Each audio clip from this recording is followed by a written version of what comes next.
എൻ്റെ പേര് മിനി സജി. ഞാൻ കോഴിക്കോട് ജില്ലയിലെ കുരാച്ചുണ്ടിൽ നിന്ന് വരുന്നു.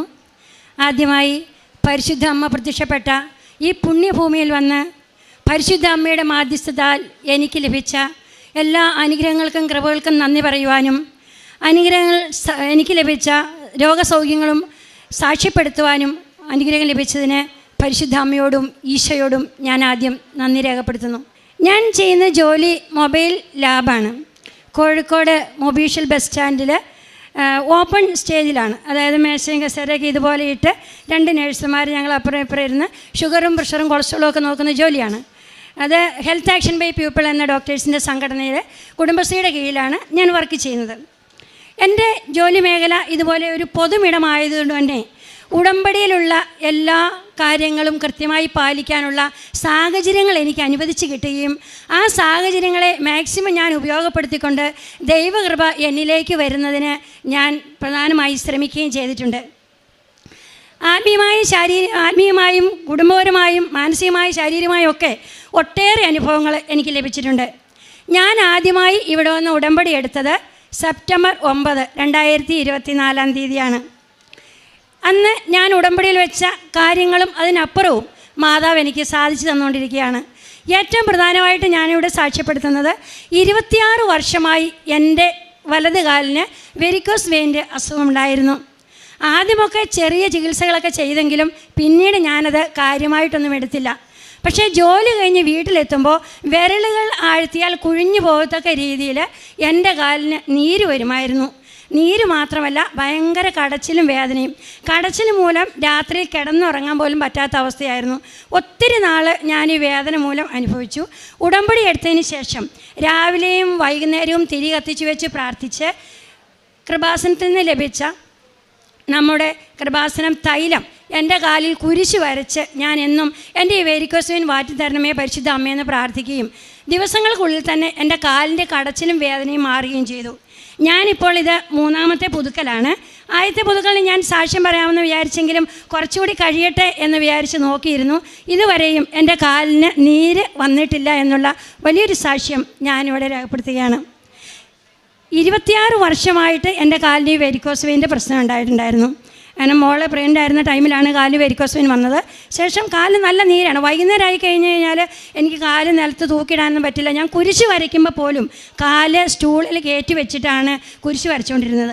ഉടമ്പടി എടുത്തതിന് ശേഷം പെട്ടെന്ന് ഒരു ദിവസത്തെ എനിക്ക് വൈകുന്നേരം കാല് താഴ്ത്തിയിടുക, അത് ആദ്യം പറയാനായിട്ട് ഞാൻ മറന്നുപോയി. കാല് താഴെ ഇറക്ക് എന്നൊരു മനസ്സിലൊരു ചിന്ത എൻ്റെ മനസ്സിലേക്ക് വന്നു. ഞാൻ സ്റ്റൂളിൽ നിന്ന് കാല് താഴെ ഇറക്കി വയ്ക്കുകയും പെട്ടെന്ന് എന്നോട് പറഞ്ഞു നിലത്തിറങ്ങിയിരിക്കാൻ പറഞ്ഞു. നിലത്തിറങ്ങിയിരിക്കാൻ പറഞ്ഞപ്പോൾ എൻ്റെ മനസ്സിൽ തോന്നിച്ചത് മുട്ടയെ കുത്തി നിൽക്കാനാണ്. അങ്ങനെ ഈ ഉടമ്പടിക്ക് ശേഷം എൻ്റെ കാലിൻ്റെ നീര് പോയതിന് ശേഷം എല്ലാ ദിവസവും കുരിശ് വരയ്ക്കുമ്പോൾ മുട്ടയെ കുത്തി നിന്നിട്ടാണ് ഞാൻ കുരിശ് വരയ്ക്കുന്നത്. ഞങ്ങളുടെ കുടുംബത്തിൽ നിന്നൊരു വ്യത്യാസം തന്നെ അതാണ്. ഞാൻ ഇറങ്ങിക്കഴിഞ്ഞപ്പോൾ എൻ്റെ മകനും പയ്യെ മുട്ടയെ കുത്തിന്ന് കുരിശ് വരയ്ക്കാൻ തുടങ്ങി. എൻ്റെ ഭർത്താവ് മുട്ടയെ കുത്തിന്ന് കുരിശ് വരയ്ക്കാൻ തുടങ്ങി. അതൊരു വലിയ കൃപയായിട്ട് കുരിശുവരെ വളരെ ഭക്തിയോടെ ആത്മീയമായിട്ട് വളരാനായിട്ട് ഞങ്ങൾക്ക് അതുകൊണ്ട് സാധിച്ചു. രണ്ടാമത്തെ ഒരു കാര്യം, ഞങ്ങളുടെ ഒരു കുടുംബ സ്വത്ത് ഒത്തിരി മലയിലാണ്. കുരാച്ചുണ്ട് പ്രദേശം മലയോര മേഖലയാണ്. അവിടെ ഞങ്ങളുടെ ഒരു 6.5 ഏക്കർ സ്ഥലം തറവാട് സ്വത്തായിട്ട് കിടക്കുന്നുണ്ടായിരുന്നു. 7 മക്കൾക്ക് ഒരുപോലെ വീതം വെച്ചിട്ടുള്ള സ്ഥലമാണ്. ഈ സ്ഥലം ഫോറസ്റ്റ് ഏരിയയുടെ അതിരാണ്. അതുകൊണ്ട് തന്നെ കസ്തൂരിരംഗനൊക്കെ വന്നതിന് ശേഷം ഞങ്ങളുടെ സ്ഥലത്തിന് NOCയോ അതുമായി ബന്ധപ്പെട്ട യാതൊരു രേഖകളോ കിട്ടിയിരുന്നില്ല.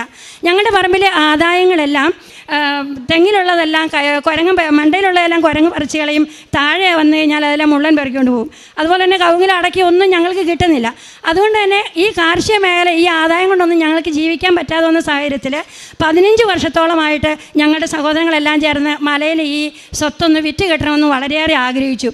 പക്ഷേ ഒത്തിരി പ്രാർത്ഥിച്ചിട്ട് നടന്നില്ല.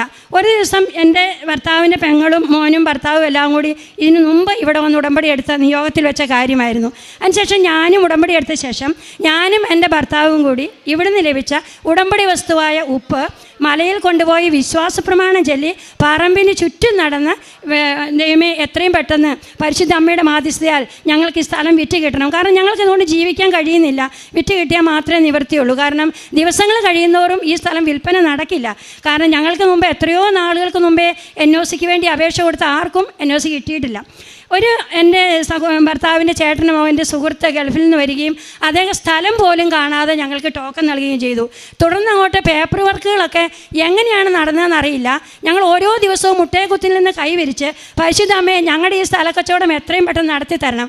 കാരണം അമ്മ വിചാരിക്കാതെ മറ്റാരും വിചാരിച്ചിട്ട്, ഞങ്ങൾ വർഷങ്ങളോളം വിചാരിച്ചിട്ട് നടക്കാത്ത ഈ കാര്യം ഒരു കാരണവശാലും നടക്കില്ല എന്ന് ഞങ്ങൾ മാതാവിനോട് തർപ്പിച്ച് പറഞ്ഞു. അതിനുശേഷം ഓരോ പ്രോസസ്സിങ്ങും വളരെ എളുപ്പത്തിൽ ഞങ്ങൾക്ക് നടക്കുകയുണ്ടായി. ഞങ്ങളുടെ സ്ഥലം യാതൊരു തടസ്സവും കൂടാതെ നടന്നു. പിന്നീട് തടസ്സങ്ങൾ ഓരോന്ന് വരുമ്പോഴും, അതിനുശേഷം ഞങ്ങളുടെ അമ്മ മരിക്കുകയുണ്ടായി. അപ്പോഴും താമസം നേരിട്ടു. പിന്നീട് ഭർത്താവിൻ്റെ ചേട്ടൻ പുറത്തായിരുന്നു, പുള്ളി വന്ന് ഒപ്പിടണമായിരുന്നു. അങ്ങനെ താമസങ്ങൾ വരുമ്പോഴും ഞങ്ങൾ മാതാവിനെ മുറുക്കി പിടിക്കും. ഒരു തടസ്സവും കൂടാതെ എല്ലാവരും വളരെ സ്നേഹത്തോടെ ആ കുടുംബ സ്വത്ത് വിറ്റ് വീതിച്ചെടുത്ത് സന്തോഷമായിട്ട് പോകുന്നു. പരിശുദ്ധ അമ്മയുടെ മാധ്യസ്ഥതയിലാണ് ഈ കാര്യം സാധിച്ചത്. കൃപാസനത്തിൽ വന്നില്ലായിരുന്നെങ്കിൽ ഞങ്ങൾക്ക് ഇങ്ങനെ ഒരു കുടുംബസ്വത്ത് വിൽക്കാൻ കഴിയില്ലായിരുന്നു. എന്നും കുരിശ് വരയ്ക്കുമ്പോഴും വൈകുന്നേരങ്ങളിലും ഞങ്ങളിരുന്ന് പറയാറുണ്ട്. അതിനുശേഷം ഞാൻ ഉടമ്പടി മൂന്നാമത്തെ പ്രാവശ്യമാണ് ഇപ്പോൾ പുതുക്കുന്നത്. ഉടമ്പടിക്ക് ശേഷം എല്ലാ ദിവസവും ഞാനും എൻ്റെ ഭർത്താവും മോനും പള്ളിയിൽ വിശുദ്ധ കുർബാന മുടക്കിയിട്ടില്ല, സന്ധ്യാപ്രാർത്ഥന മുടക്കിയിട്ടില്ല. ഒരു ദിവസം പള്ളിയിൽ പോകുമ്പോൾ പള്ളിയുടെ മുറ്റത്ത് വെച്ച് ഒരു 5 മിനിറ്റ് കൂടി ഉണ്ട് കുർബാനയ്ക്ക്. അപ്പം ഞാൻ വിചാരിച്ചു എന്നാൽ മാതാവിൻ്റെ ഗ്രോട്ടോയിലൊന്ന് പോയിട്ട് വരാമെന്നോർത്ത് താഴോട്ടങ്ങ് ഇറങ്ങി പോകുമ്പോൾ എൻ്റെ കാലൊന്നും മറിഞ്ഞു വീണപാടെ എനിക്ക് എഴുന്നേക്കാനൊന്നും പറ്റിയില്ല. അവരെന്നെ പിടിച്ചെഴുന്നേൽപ്പിച്ചു. എക്സ്റേ എടുക്കാൻ വേണ്ടി കൊണ്ടുപോയി. എക്സ്റേ എടുത്തപ്പോൾ എൻ്റെ കാലിന് 2 പൊട്ടുണ്ട്. എൻ്റെ കാലിൻ്റെ പാദത്തിൽ 2 പൊട്ട്. അവിടുന്ന് ഡോക്ടർമാരും പറഞ്ഞു എക്സ്റേ എടുക്കണം, എല്ലാം പ്ലാസ്റ്റർ ഇടണമെന്ന് പറഞ്ഞു. പ്ലാസ്റ്റർ ഇടുന്ന പറഞ്ഞ പാടെ എൻ്റെ മനസ്സിൽ ഒറ്റൊരു കാര്യം ഓർമ്മ വന്നു, ഞാൻ ഉടമ്പടിയിലാണ്. എൻ്റെ മനസ്സിങ്ങനെ ആവർത്തിച്ച് പറഞ്ഞുകൊണ്ടിരുന്നു, ഞാൻ ഉടമ്പടിയിലാണ്, മാതാവ് എന്നെ നോക്കിക്കൊള്ളും. അപ്പോൾ അതുകൊണ്ട് തന്നെ ഞാൻ പ്ലാസ്റ്റർ ഇടണ്ടെന്ന് പറഞ്ഞു. പ്ലാസ്റ്റർ ഇട്ടാൽ മറ്റൊരു കാര്യം കൂടെ ഉണ്ട്, നോയമ്പിലുള്ള 50 ദിവസം എനിക്ക് പള്ളിയിൽ പോകാനും പറ്റത്തില്ല, റെസ്റ്റ് എടുക്കേണ്ടി വരും. അപ്പോൾ ഞാൻ മാതാവിനോട് പറഞ്ഞു, മാതാവേ എനിക്ക് പള്ളിയിൽ പോകണം, എൻ്റെ കാല് പ്ലാസ്റ്റർ ഇടണ്ട. ഞാൻ വീട്ടിൽ ചെന്ന് കൃപാസന മാതാവിൻ്റെ തൈലമെടുത്ത് കാലിൽ കുരിശ് വരച്ച് തേച്ചു. വൈകുന്നേരം ഞാൻ എന്നെ ചെയ്യുമെന്ന് ചോദിച്ചാൽ ഇത്തിരി വെള്ളമെടുത്ത് ഇവിടുന്ന് കിട്ടിയ ഉപ്പ് എൻ്റെ കാലിൻ്റെ നീരുണ്ടായിരുന്ന ഭാഗത്ത് പുരട്ടുകയും ചെയ്തു. ഇപ്പം എൻ്റെ കാലിന് യാതൊരു കുഴപ്പവുമില്ല. ഇതാണ് എൻ്റെ കാല്. എനിക്ക് 2 മാസമേ ആയിട്ടുള്ള എൻ്റെ കാല് പൊട്ടിയിട്ട് നടക്കാൻ യാതൊരു ബുദ്ധിമുട്ടുമില്ലാതെ ഞാൻ ജോലിക്ക് പോയിക്കൊണ്ടിരിക്കുന്നു. എക്സ്റേ ഒക്കെ കണ്ട് കാലിന് പൊട്ട് കണ്ടവർ ചോദിച്ചു, ഇത്രയും വലിയ 2 പൊട്ട് പൊട്ടിയിട്ട് മിനി എങ്ങനെയാണ് ഇപ്പോഴും നടന്നുകൊണ്ടിരിക്കുന്നത്? എനിക്ക് തന്നെ അതിശയമാണ്. പക്ഷേ എനിക്കറിയാം പരിശുദ്ധ അമ്മ ഈശോയോട് പറഞ്ഞ് ഉടമ്പടിയിലിരിക്കുന്ന ഏതൊരു വ്യക്തിയുടെയും ഏതൊരു കാര്യവും പെട്ടെന്ന് സമയ ചുരുക്കത്തിൽ നടത്തി തരുമെന്ന് എനിക്ക് ഉറപ്പുണ്ട്, ഞാൻ വിശ്വസിക്കുകയും ചെയ്യുന്നു. അതുപോലെ തന്നെ എൻ്റെ മോന് പുറത്ത് പോകുന്നതുമായി ബന്ധപ്പെട്ട് കുറേ പേപ്പർ വർക്കുകളൊക്കെ നടക്കാനുണ്ടായിരുന്നു. അപ്പം അച്ഛൻ പറഞ്ഞിട്ടുണ്ടായിരുന്നു കുടുംബത്തിൽ നിന്ന് ഒരാൾ ഉടമ്പടി എടുത്താൽ മതി. അപ്പം ഞാനാണ് ഇപ്പോൾ ഉടമ്പടി എടുത്തതിന് ശേഷം വളരെ ശക്തമായിട്ട് ഉടമ്പടി ക്രമങ്ങളെല്ലാം എൻ്റെ വീട്ടിൽ ഞങ്ങൾ പാലിച്ചു പോരുന്നവരാണ്. മോൻ എന്ത് ആവശ്യത്തിന് പുറത്ത് പോകുമ്പോഴും ഞാൻ ഈ ജപമാലയും ഈ കാശുരവും കൊടുത്തുവിടും. മോൻ ഈ കാശുരവും പിടിച്ച് ഏത് വേദിയിൽ ചെന്നാലും യാതൊരു തടസ്സവും വരികയില്ല. ഒരു സർട്ടിഫിക്കറ്റ് വേണ്ടിയിട്ട് ചെന്നപ്പം ഒരു സ്ഥാപനത്തിൽ നിന്ന് പറഞ്ഞു 200 പേര് ഇവിടെ വന്നിട്ട് ഞാൻ സർട്ടിഫിക്കറ്റ് കൊടുത്തിട്ടില്ല എന്ന് സ്ഥാപനത്തിൻ്റെ ഡയറക്ടർ പറഞ്ഞു. അപ്പോൾ ഞങ്ങൾക്ക് ഭയങ്കര നിരാശയായി. ഞാനും പല സ്ഥാപനങ്ങളും കയറി ഇറങ്ങിയിട്ടും സർട്ടിഫിക്കറ്റ് കിട്ടിയില്ല. അവസാനം മോനും ഞാനും കൂടി ഒരു ദിവസം വീട്ടിൽ നിന്ന് പോകുമ്പം, മാതാവേ ഇന്ന് ഞങ്ങൾക്കിത് സാധിച്ചു കിട്ടണം, അമ്മ തന്നെ മുന്നിൽ ചെല്ലണം, അമ്മ ഞങ്ങളെ പരിചയപ്പെടുത്തി കൊടുക്കണം, അമ്മ ഞങ്ങൾക്ക് വേണ്ടി സംസാരിക്കണമെന്ന് പറഞ്ഞ് ഞാൻ ബൈക്കിൻ്റെ പുറകിൽ നിന്ന് അങ്ങ് എത്തുന്നവരെ, കോഴിക്കോട് എത്തുന്നവരെ പ്രാർത്ഥിച്ചുകൊണ്ട് പോയി. അവിടെ ചെന്ന് കഴിഞ്ഞപ്പോൾ ആ സ്ഥാപനത്തിൻ്റെ ഡയറക്ടർ പറയാണ്, സിസ്റ്റർ എവിടെയോ എനിക്ക് പരിചയമുണ്ടല്ലോ. ഞാൻ പറഞ്ഞു, സാറേ ഞാനിങ്ങനെ സ്റ്റാൻഡിലാണ് വർക്ക് ചെയ്യുന്നത്, അപ്പോൾ അവിടെ വന്നിട്ടായിരിക്കും എന്നെ പരിചയം. ഇല്ല, ഞാൻ അങ്ങനെയൊന്നും അതിലേക്കൂടെ ഒന്നും യാത്ര ചെയ്യുന്ന ആളല്ല, ഞാൻ കാറിൽ മാത്രമേ യാത്ര ചെയ്യാറുള്ളൂ. എനിക്ക് ഉറപ്പുണ്ട് മാതാവ് ഞങ്ങളുടെ മുഖം പോലും ഞങ്ങൾക്ക് മുമ്പേ ചെന്ന് ആ സ്ഥാപനത്തിലെ ഡയറക്ടർക്ക് പരിചയപ്പെടുത്തി കൊടുക്കുകയും ഞങ്ങൾക്ക് സർട്ടിഫിക്കറ്റ് അധികം വൈകാതെ ലഭിക്കുകയും ചെയ്തു. പരിശുദ്ധ അമ്മയ്ക്ക് അതിന് ഞാൻ നന്ദി പറയുന്നു. എൻ്റെ പ്രേക്ഷിത പ്രവർത്തനം എന്ന് പറഞ്ഞാൽ പത്രം കൃത്യമായിട്ട് വാങ്ങിക്കുകയും ഞാൻ കോഴിക്കോട് ബസ് സ്റ്റാൻഡിലാണല്ലോ എൻ്റെ യാത്ര. ഒരു ദിവസം 3 മണിക്കൂർ അങ്ങോട്ടും ഇങ്ങോട്ടും 1.5 മണിക്കൂർ കൂടെ യാത്രയുണ്ട്. അപ്പോൾ ഈ പത്രം കൃത്യമായിട്ട് കൊടുക്കുന്നത് കോഴിക്കോട് മൊബീഷ്യൽ ബസ് സ്റ്റാൻഡിലാണ്. ബസ് സ്റ്റാൻഡിലാണെന്ന് മാത്രമല്ല, ഞാൻ ജോലി ചെയ്യുന്ന ഇടത്തിൽ ധാരാളം രോഗികൾ ഞങ്ങളുടെ അടുത്ത് വരും. ഷുഗറും പ്രഷറും നോക്കാൻ മാത്രമല്ല, ക്യാൻസർ പേഷ്യൻ്റ്, ഡയാലിസിസ് പേഷ്യൻ്റ്, മറ്റ് രോഗികൾ, മുഴകളുള്ളവർ, അങ്ങനെ വരും. ഈ വരുന്നവരോട് ഞാൻ മേശപ്പുറത്ത് ഈ പത്രം വിരിക്കും. ജോലി തുടങ്ങുന്നതിന് മുമ്പ് തന്നെ മേശപ്പുറത്ത് ഈ പത്രം വയ്ക്കും. ജോസഫ് അച്ഛൻ പറയാറുണ്ടല്ലോ, ഈശോയുടെ കരങ്ങളാണ് കൃപാസന പത്രം. അങ്ങനെയാണെങ്കിൽ എൻ്റെ അടുത്ത് ടെസ്റ്റ് ചെയ്യാൻ വരുന്ന ഓരോരുത്തരുടെയും കൈകൾ ഈ ഈശോയുടെ കൈക്കുള്ളിലേക്ക് ഞാൻ വെച്ചു കൊടുക്കും. പിന്നെ മറ്റൊരു സ്വഭാവം എന്നാന്ന് ചോദിച്ചാൽ, ഞാൻ ഈ പ്രഷറിൻ്റെ മെഷീൻ ഓൺ ചെയ്ത് കഴിഞ്ഞാൽ ഉടനെ തന്നെ അതിൻ്റെ റിസൾട്ട് വരുന്ന ടൈം കൊണ്ട് മാതാവ് ഈ വ്യക്തിക്ക് എന്തൊക്കെ പ്രശ്നങ്ങളുണ്ടോ, എന്തൊക്കെ ബുദ്ധിമുട്ടുകളുണ്ടോ എല്ലാം മാതാവ് മാറ്റി കൊടുക്കണം, അമ്മയോട് സമർപ്പിച്ച് പ്രാർത്ഥിക്കുന്നു എന്ന് പറഞ്ഞുകൊണ്ട് ആ വ്യക്തിക്ക് വേണ്ടി ഞാൻ പ്രാർത്ഥിക്കാറുണ്ട്. ബസ് സ്റ്റാൻഡിൽ എൻ്റെ അടുത്ത് വരുന്ന രോഗികളോട് എനിക്ക് കിട്ടിയ അത്ഭുതങ്ങളെപ്പറ്റി ഞാൻ വാതോരാതെ സംസാരിക്കും. അവർക്ക് കൃപാസന പത്രം കൊടുക്കും. അതുമാത്രമല്ല, ഓട്ടോ തൊഴിലാളികൾക്കും അതുപോലെ മാവൂർ റോഡിലും എരഞ്ഞിപ്പാലത്തു നിന്നൊക്കെ നടന്ന് ഞാനും എൻ്റെ സഹോദരൻ്റെ മോളും കൂടി വെയിൽ കൊണ്ട് നടന്ന് ജാതി മത വ്യത്യാസമില്ലാതെ പത്രം കൊടുത്ത് നടന്നിട്ടുണ്ട്. അമ്മയോട് എത്രമാത്രം അടുത്ത് നിൽക്കുന്നോ അത്രമാത്രം കൃപ അമ്മ എൻ്റെ ജീവിതത്തിൽ തന്നിട്ടുണ്ടെന്ന് എനിക്ക് എണ്ണി പറയാനായിട്ട് സാധിക്കും. അതുപോലെ തന്നെ കാരുണ്യ പ്രവർത്തികൾ എന്ന് പറഞ്ഞാൽ, ഞാൻ ചെയ്യുന്ന ജോലിയിടത്തിൽ വരുന്ന ആളുകൾ ധാരാളം തലകറങ്ങി വീണും അല്ലെങ്കിൽ ബൈക്ക് ആക്സിഡൻറ്റിൽ അല്ലാതെ മറ്റു രോഗങ്ങളാൽ കൈമുറിഞ്ഞ് ബസ്സിലുള്ള ആൾക്കാരൊക്കെ കൈയെല്ലാം മുറിഞ്ഞ് പൊട്ടി അങ്ങനെയൊക്കെ വരും. അവർക്കെല്ലാവർക്കും എന്ത് സഹായമാണോ വേണ്ടിയത് അപ്പം ചെയ്യാൻ തയ്യാറാണ്. ചിലപ്പോൾ ഞങ്ങളിവിടെ ജോലി ചെയ്യുമ്പോൾ ആ സിസ്റ്റർ അവിടെ ഒരാൾ തലകറങ്ങി വീണ് ഓടി വായോ എന്ന് പറഞ്ഞ് വിളിക്കുമ്പോഴത്തേനും ഒറ്റ സെക്കൻഡിനുള്ളിൽ ചാടി അവിടെ എത്തുക. അങ്ങനെ ഒത്തിരി മക്കളുടെ അമ്മമാരുടെയൊക്കെ അനുഗ്രഹം വാങ്ങിക്കാനുള്ള ഒരു ഭാഗ്യം കൂടി എനിക്ക് ലഭിച്ചിട്ടുണ്ട്. ഞാൻ യാത്ര ചെയ്യുമ്പോൾ എൻ്റെ ഇടതും, ഞാൻ 1.5 മണിക്കൂർ 3 മണിക്കൂർ യാത്രയുണ്ടെന്ന് പറഞ്ഞല്ലോ, ഇടതും വലതും ഇരിക്കുന്ന ആളുകളോട് ഞാൻ മാതാവിനെ പറ്റി പറഞ്ഞു തുടങ്ങും. കൃപാസനത്തിൽ പോയിട്ടുണ്ടോ, എനിക്കിങ്ങനെ ഒത്തിരി അത്ഭുതങ്ങൾ വന്നിട്ടുണ്ട്, മാതാവിൻ്റെ സുഗന്ധാഭിഷേകം ലഭിച്ചിട്ടുണ്ട്, അതുപോലെ തന്നെ എനിക്ക് തിരിയിലൊക്കെ ധാരാളം അടയാളങ്ങൾ വന്നിട്ടുണ്ട്, ഞാനിത് കാണിച്ചു കൊടുക്കും. ഇപ്പോൾ പോലെ മോളി ക്ലാസ്സിൽ പോയിരുന്നപ്പോൾ ഞാൻ അടുത്തിരുന്നവരൊക്കെ ഇത് കണ്ടോ, ഇങ്ങനെ പ്രാവ് അല്ലെങ്കിൽ പൂവ് അല്ലെങ്കിൽ തിരുവോസ്തി, ഇതിങ്ങനെ തിരുഹൃദയം, ഇതെല്ലാം തിരിയിൽ തെളിഞ്ഞിട്ട് ധാരാളം കണ്ടിട്ടുണ്ട്. അതിൻ്റെ കുടുംബം മുഴുവൻ കൂടുതൽ വിശ്വാസം വർദ്ധിക്കാൻ വേണ്ടിയിട്ട് തിരിയിൽ വന്ന ഈ അടയാളങ്ങൾ ഒത്തിരി ഉപകാരപ്രദമായിട്ടുണ്ട്. എൻ്റെ കുടുംബജീവിതത്തിലാണെങ്കിലും സന്ധ്യാപ്രാർത്ഥന വളരെ കൃത്യമായി മുന്നോട്ട് പോകാനും, വിശുദ്ധ ബലിയിലൊന്നും എനിക്ക് തോന്നുന്നു ഉടമ്പടി എടുക്കുന്നതിന് മുമ്പ് ഞാൻ ഇത്രയും കൃത്യമായ വിശുദ്ധ കുർബാന കൂടിയിട്ടില്ല. രാവിലെ 6 മണി 6:15 വീട്ടിൽ നിന്ന് ഇറങ്ങിയാൽ ജോലിക്ക് പോയി തിരിച്ച് വന്ന് ആ വഴി തന്നെ ജോലിക്ക് പോവുകയാണ് ചെയ്യുക. അപ്പോൾ ഒരു മടിയില്ല, യാതൊരു ബുദ്ധിമുട്ടുമില്ല. വളരെ കൃത്യമായിട്ട് ഇപ്പോൾ എഴുന്നേറ്റ് എല്ലാ ജോലിയും ചെയ്ത് വിശുദ്ധ കുർബാനയ്ക്ക് പോകാനായിട്ട് അമ്മ അവസരം ഒരുക്കുന്നുണ്ട്. എത്ര വീണിട്ടും കാലിൻ്റെ 2 എല്ല് പൊട്ടിയിട്ടും പരിശുദ്ധ അമ്മ എന്നെ കൈ പിടിച്ച് നടത്തി. ഞാൻ അമ്മയോട് പറഞ്ഞു, ഇനി ഒരിക്കലും ഞാൻ ചട്ടി നടന്നേക്കരുത് അമ്മേ, അങ്ങനെ ഒരു എല്ല് പൊട്ടിയെന്ന് പോലും എനിക്ക് ഓർമ്മയുണ്ടാവരുത്. അങ്ങനെ എൻ്റെ ആത്മീയമായ ജീവിതത്തിലും പിന്നെ കുടുംബപരമായ ജീവിതത്തിലും എല്ലാം ഒത്തിരി കൃപകൾ പരിശുദ്ധ അമ്മ തന്നിട്ടുണ്ട്. പരിശുദ്ധ ഇനിയും പറയാത്തതായ കൊച്ചു ചെറുതും വലുതുമായ ധാരാളം അനുഗ്രഹങ്ങൾ എനിക്കുണ്ട്. സമയം ചുരുക്കുമ്പോൾ ഞാൻ നിർത്തുകയാണ്. ഈ പുണ്യഭൂമിയിൽ വന്ന് പരിശുദ്ധ അമ്മയുടെ മധ്യസ്ഥയാൽ എനിക്ക് സാധിച്ച ഈ വലിയ കൃപകൾ ഇവിടെ എല്ലാവരുടെയും കാങ്ങെ പറയാൻ പറ്റിയതിന് ഞാൻ ഒത്തിരി നന്ദി പറയുന്നു. ആ സ്ഥലം വിറ്റത് ഇവിടെ വന്ന് പറയാൻ വൈകിപ്പോയി, ഞാൻ ക്ഷമ ചോദിക്കുന്നു. എല്ലാ കൃപകൾക്കും നന്ദി പറഞ്ഞുകൊണ്ട് ജീവിതകാലം മുഴുവൻ പരിശുദ്ധ അമ്മയോട് ചേർന്ന് ഞാനും എൻ്റെ കുടുംബവും ഉടമ്പടിയിൽ ജീവിക്കുമെന്ന് നിങ്ങളെല്ലാവരും കാണുക പരിശുദ്ധ അമ്മയുടെ മധ്യസ്ഥയാൽ ഈശോയ്ക്ക് ഞാൻ ഉറപ്പ് നൽകുന്നു. ആമീൻ. യെശയ്യാ പ്രവാചകൻ്റെ പുസ്തകം 58-ാം അധ്യായത്തിൽ 6 മുതലുള്ള തിരുവചനങ്ങളിൽ എന്താണ് യഥാർത്ഥത്തിലുള്ള ഉപവാസം, പ്രാർത്ഥന എന്നൊക്കെ പറയുന്നുണ്ട്. വിശക്കുന്നവനുമായി ആഹാരം പങ്കുവയ്ക്കുകയും ഭവനരഹിതനെ വീട്ടിൽ സ്വീകരിക്കുകയും നഗ്നനെ ഉടുപ്പിക്കുകയും സ്വന്തക്കാരിൽ നിന്ന് ഒഴിഞ്ഞു മാറാതിരിക്കുകയും ചെയ്യുന്നതല്ലേ അത്. അപ്പോൾ നിന്റെ വെളിച്ചം പ്രഭാതം പോലെ പൊട്ടിവിരിയും, നീ വേഗം സുഖം പ്രാപിക്കും. നിന്റെ നീതി നിന്റെ മുൻപിലും കർത്താവിൻ്റെ മഹത്വം നിന്റെ പിൻപിലും നിന്നെ സംരക്ഷിക്കും. നീ പ്രാർത്ഥിച്ചാൽ കർത്താവ് ഉത്തരമരുളും. മിനി സജി തൻ്റെ അനുഭവ സാക്ഷ്യം വളരെ ദൃഢതയോടെ വ്യക്തമായിട്ട് പറഞ്ഞ് ഈശോയെ ആരാധിക്കുന്നു, മഹത്വപ്പെടുത്തുന്നു. താൻ എന്താണ് ചെയ്യുന്നത്? ഒരു മൊബൈൽ ക്ലിനിക്ക്, ഒരു ലാബ് ടെക്നീഷ്യനാണ്. ഓപ്പൺ സ്ഥലത്തിരുന്ന് ജനങ്ങളെ ശുശ്രൂഷിക്കുക. 2 നേഴ്സുമാരാണ് ഇവരുള്ളത് കോഴിക്കോട് ബസ് സ്റ്റാൻഡിൽ.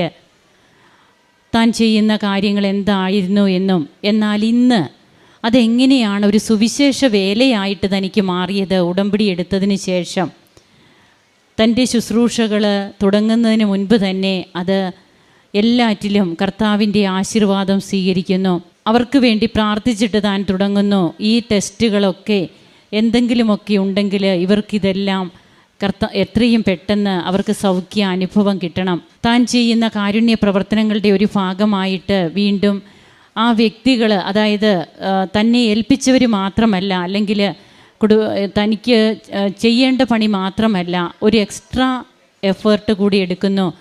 ആരുമില്ലാത്ത രോഗികളെ കാണുമ്പോൾ അവർക്ക് വേണ്ടി പ്രത്യേകം സമയമെടുക്കുക, അവരുടെ കാര്യത്തിലൊരു താല്പര്യമെടുക്കുക, ഇതൊക്കെയാണ് ഈ മകൾ ചെയ്യുന്നത്. അങ്ങനെ നാം കേട്ട തിരുവചനം പോലെ വിശക്കുന്നവനുമായി ആഹാരം പങ്കുവയ്ക്കുവാനും ഭവനരഹിതനെ വീട്ടിൽ സ്വീകരിക്കുവാനും ഒക്കെ വേണ്ടിയിട്ട് ഇന്ന് ഉടമ്പടിയെടുത്ത മക്കൾ ബോധ്യങ്ങൾ, തിരിച്ചറിവുകളുണ്ടായിട്ട് അവരവരുടെ ജീവിതത്തിൽ മാറ്റങ്ങൾ വരുത്തുന്നു.